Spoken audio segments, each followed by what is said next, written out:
Welcome to Fighters Drinking Coffee with Michael Sutherland and Scott. And so we're going to talk about the origins of Fighters Drinking Coffee today.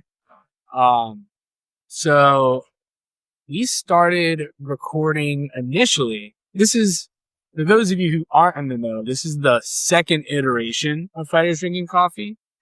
So Scott and I started all the way back in 2015, right? Yeah, that was the first episode. We were sitting at a table, actually at a table much like this one.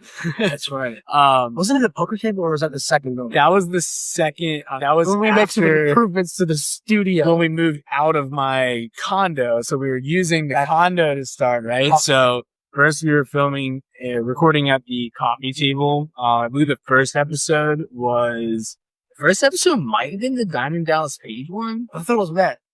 Oh, you know what? So it was actually if it was Matt, that would have been the first episode. Wow. I think we did one around with Kamal, around like my dining room table, if you call it dining room, around the table in my condo. We ate some eggs and sausages. It was like right after. It was the only furniture in my whole condo too. It was just that table. But so that was where it all started, just sitting there. We just like recording around there. We just started like bringing people in. We would sit around the couch with the coffee table. We still have the coffee table. That'll probably end up down here Like that. Bringing it all together in our Western studio. Cowboy. Yeah. Surrounded by animal effigies and cowboys. Bear skins. What is this? This is an elk. Okay. This is an elk skin rug. So I figured this is a little softer. Feels good on the feet. But yeah, so we started out recording back in 2015. And yes, like, there are a few reasons, but like, what I think we were fired up and thought it'd be fun. To put it bluntly. It was like kind of rough around the edges. It was early in the podcast game. It was Wild West of podcast. Yeah, it was before it really became like a big thing. It was just starting to become a big thing, maybe. And yeah, I mean, we were like, we can do this. We can talk. And actually, we started out, we were doing it, dude. We probably took for granted how the numbers successful it was. Crazier than more than we deserved. Yeah. Like, the amount of effort and professionalism was not was pretty low. Was not deserving. I don't know if effort. Effort was there. Effort was there. The organization, the thought process, and maybe instead of effort, maybe concentration. Yeah, that might be the better concentration. Way to put it. That might be the better way to say it. But yeah, dude, it was a fun project. You know, we didn't know what the hell we were doing. We were like, we're gonna fire off some episodes and talk about God knows. Talking about so many things. There were definitely things that we probably had no business talking about. We weren't quite as expert. We weren't qualified to weigh in on things, but you know, it was no one was at the time. Yeah, and we did a lot of stuff too. Like it was kind of, you could think of it as like the testing ground for what we're doing today. We were doing like fight card picks, some like analysis of that kind of stuff. We also tried out, we were doing all kinds of different people in our interviews. We had a lot of guests. A lot that we hope to have back too. We're just kind of in the process of working on that. There's quite a few actually very interesting people, especially in martial arts scene, actually the national and international martial arts scene, which is pretty cool. That's a broader spectrum than what we've done so far. And just some people locally that have played a good part in the martial arts scene here in Virginia. We had like we had a lot of coffee people on. We did have a lot of coffee. We were just going in whatever direction sounded interesting at the time, which is okay. We can still do that. But we reached out to a bunch of people. We like cold outreach some folks who ended up sponsoring us, which was kind of cool. Yeah, like we were pretty grassroots with like the Butcher Box, which is huge. Right when they launched. Yeah. They are huge. We interviewed them right at the beginning. It'd actually be cool to get him back on, just like, that'd be, because we put those episodes to get next to each other, right? Like, maybe let you guys hear where they were and where they are now. We also have some. We had a bunch of local coffee people. One of which I know where they are. They're still producing and pretty well respected in the coffee scene locally too. Um, and and sneak them off.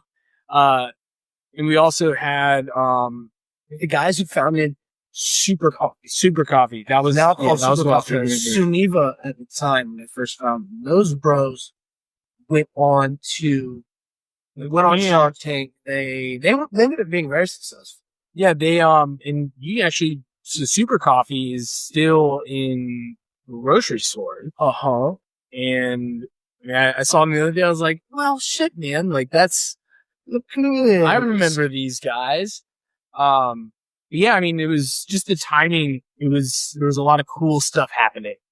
Jimmy the Kecker, we're buddy, launched Super Coffee. There you go. Shout out to Jimmy. Yeah, and the boys, and that was those were wild times. Yeah, we're just kind of reaching across whatever outlets we had to just meet people and bring them on the show. It wasn't a lot of thinking about it. It was like, you'll do, get on that. I mean, it was cool. It was cool. We got a lot of cool. We met a lot of cool people. We got some really cool. We got some kickbacks out of it too. So yeah, it was good. We were making a lot of nice. money, which is insane for how rough around the edges we were. And you mentioned this earlier, that dude, we have a lot of listeners. We were on like 12,000 a month. Yeah, we were getting about 12,000 hits a month for a while there, and and I don't know. I could not tell you when that started within like that journey. Yeah, I don't know. Maybe I want to say that was like probably towards like it took us a year. Yeah, that's about right. Because that wasn't immediate, but like it's pretty cool because like we weren't really paying attention to the growth trends until that was like the first. That's the first metric we have written down. Yeah. So I don't really know like when that happened. Well, yeah. Again, go call back to us not being super organized. Yeah, not really. I just remember looking at the stats and saying, "Huh? Hey, dude, have you seen this? Yeah. Why aren't so many people listening to this?" So yeah, I mean, a lot of people were listening to our bullshit at that time. But I mean, I think the biggest thing was we went back when we were coming to start this iteration of it. So I think sometime last year, I think you reached out, about when we started talking about trying to get this thing. Yeah. And, we going into, we're like, well, we need to decide what our goal and what the identity is, because we recognize like how all over the place it was before, and that maybe we should redefine the reasoning, the mission statement. Yeah, have a bit more of structure and direction, like you said, so that we could be a bit more consistent and prepared and organized and felt like a better, if you were thinking, a better product for people. And so we kind of listened back to some of the older episodes.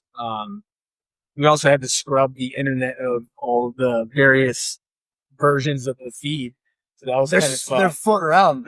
There's still some like random. They're lurking in the depths of the internet. They're still somehow grabbing one of the feeds. There's like random episodes. There's even some of like the offshoots from like when Charles was like the fighter and the lover or whatever. Lover and the fighter. Yeah. That's who it was. Yeah.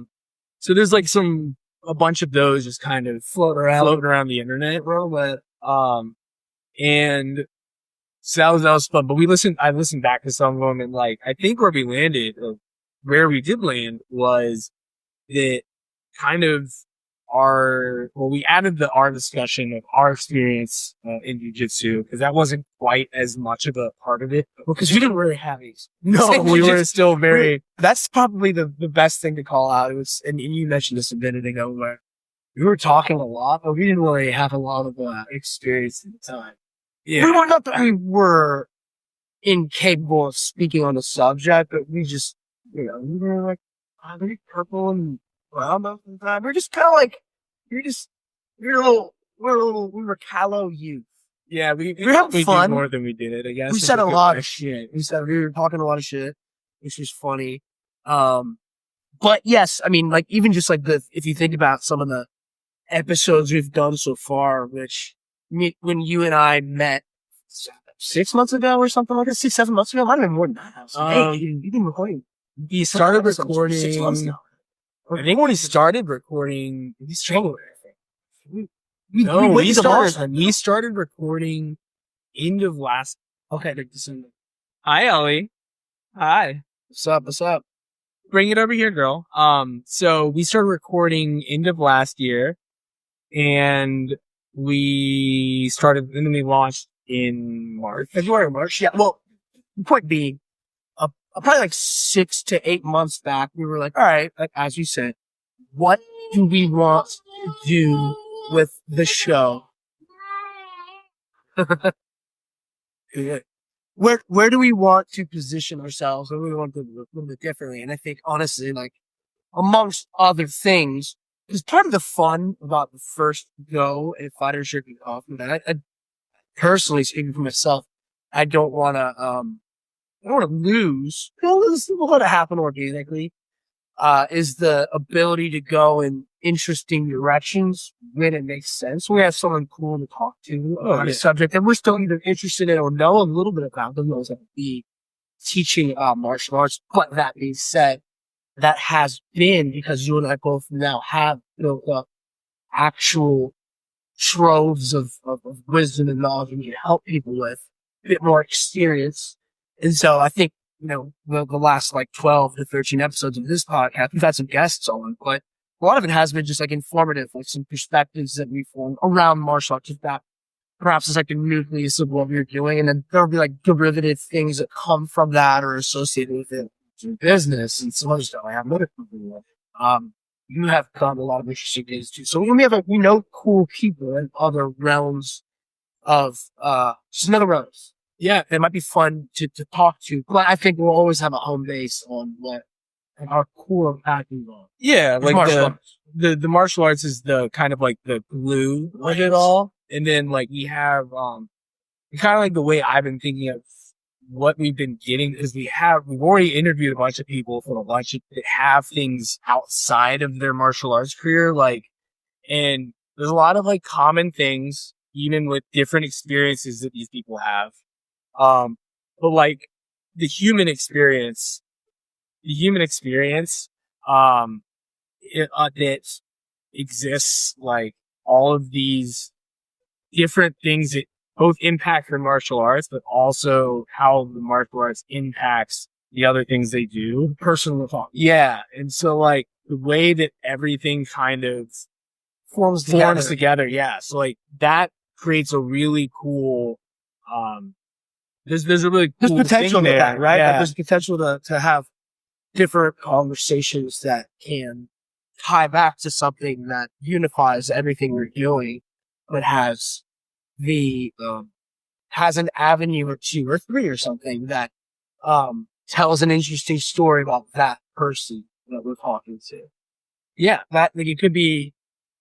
I don't want to spoil it. We have a couple guests coming up in the next like month or so, who are some of them are like career martial artists, some of them are martial artists who have careers or other things, and either or will be able to talk about how that martial arts experience guides them or has aided them in whatever it is they're doing. It's not always like talking about back tapes and their shows. Yeah. Although, and a lot of times it will be, but when they all have different reasons, like everyone has a different reason that they started doing martial arts too.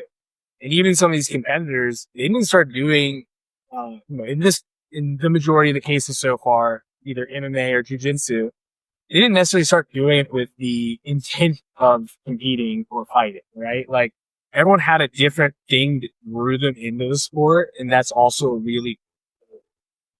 there's always a really cool story tied to it because, not everybody was like, oh, I want to go. In my case, it was like, hey, I want to go and do MMA. That's what drew me into this. But not everybody had that. Like some people, it was some, thing. Some people it's health. Some people it's a mental thing. Like they are trying to overcome something or they had an experience that wanted them to be able to better defend themselves.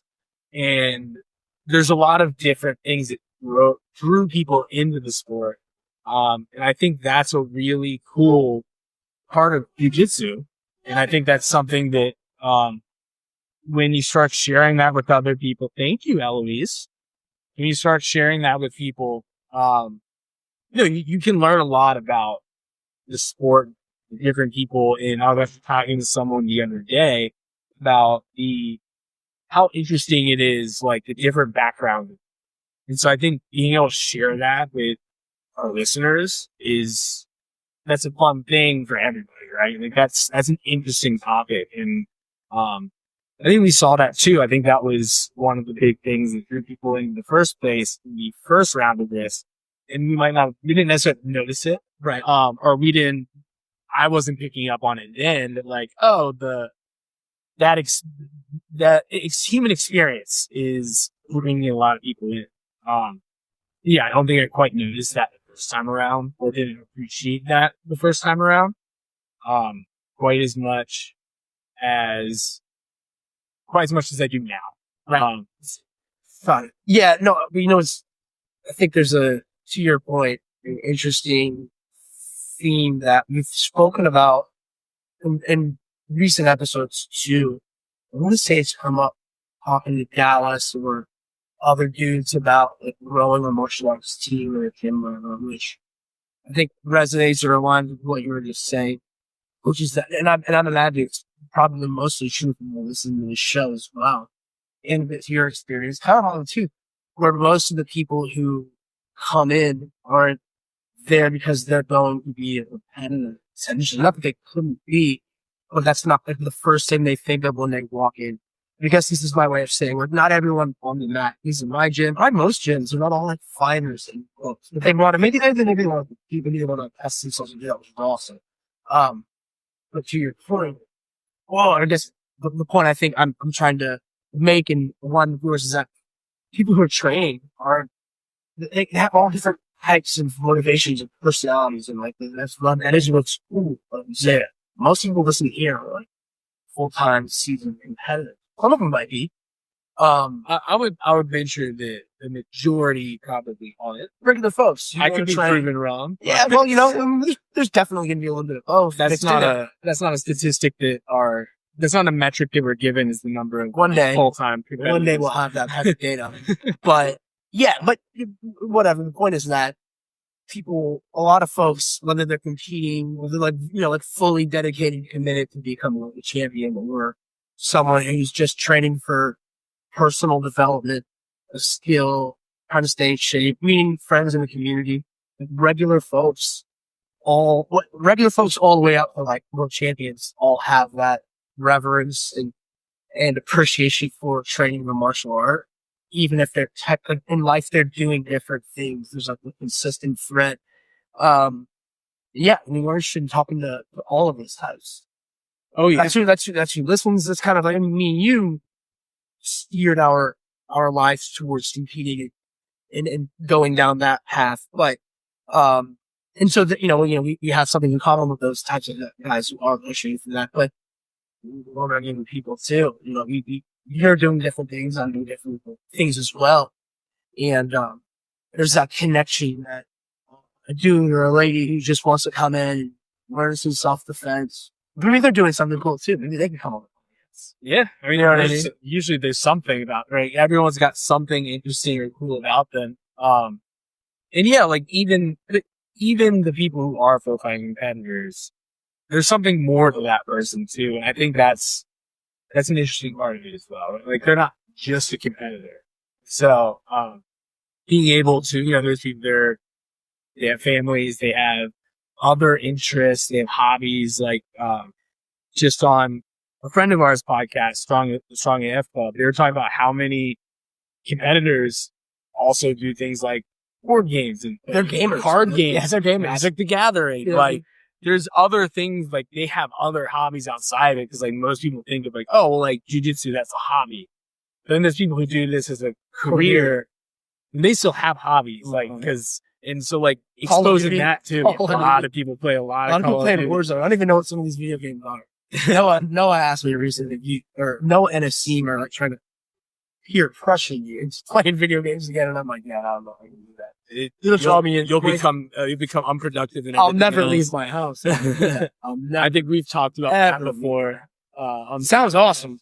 It sounds awesome. I admire their ability to do two things very well, but live a normal life.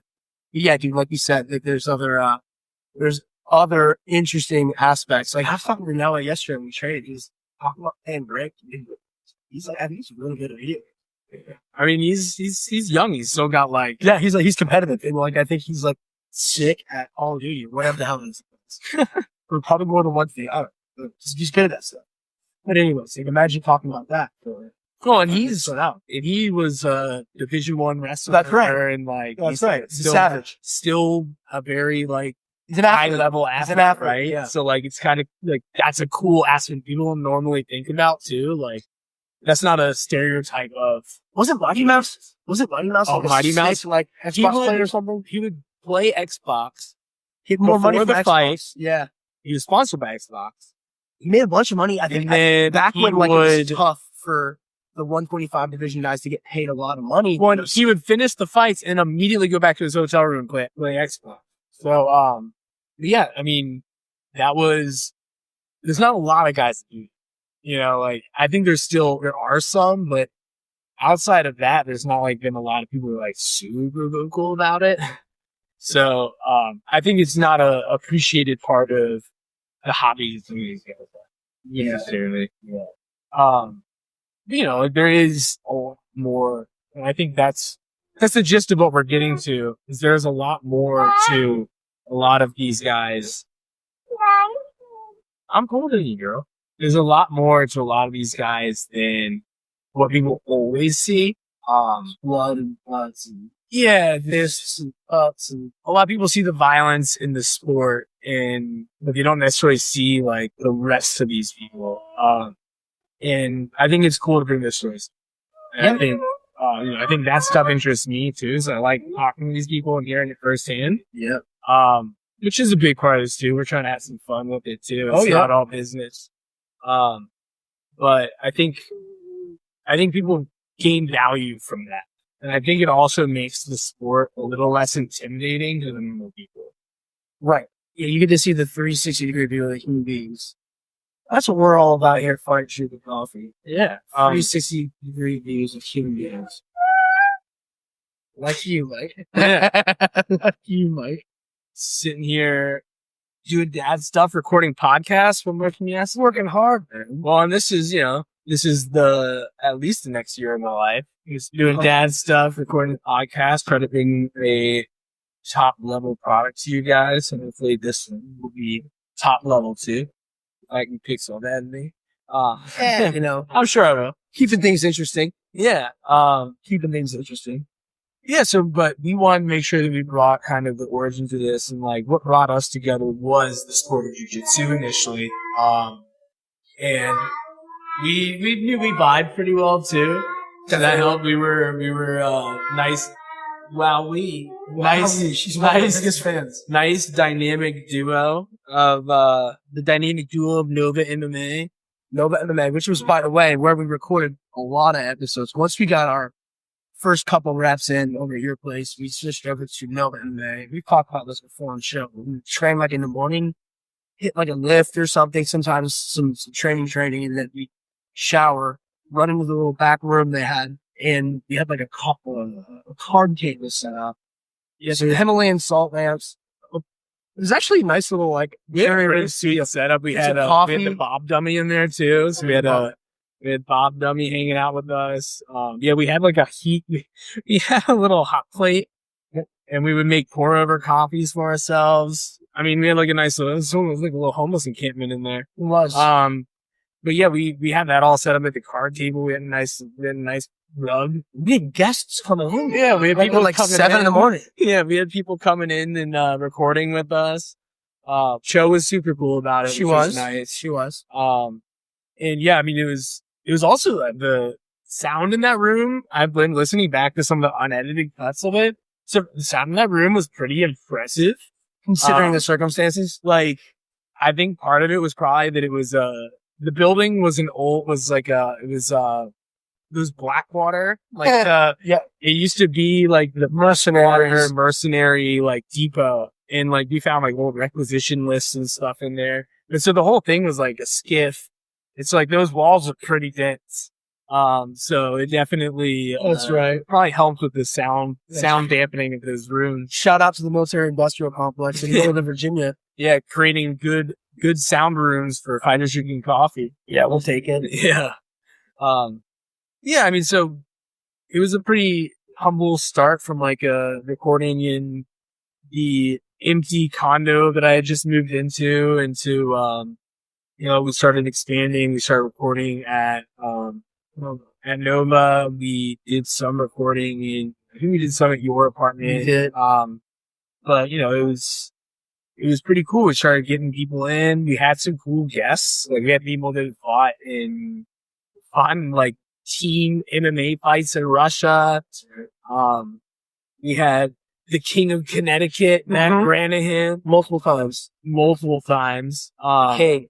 And I mean, we did all kinds of stuff. We had a cool, we did something for Nine and Dallas Page. We did like an review episode for him of like his yoga program. Was it DDP Yoga? DDP Yoga. We had all these cool things, and I'm pretty excited all of that back too. I think that'll be pretty cool. It's like, I want to get a lot of those guys back on the show.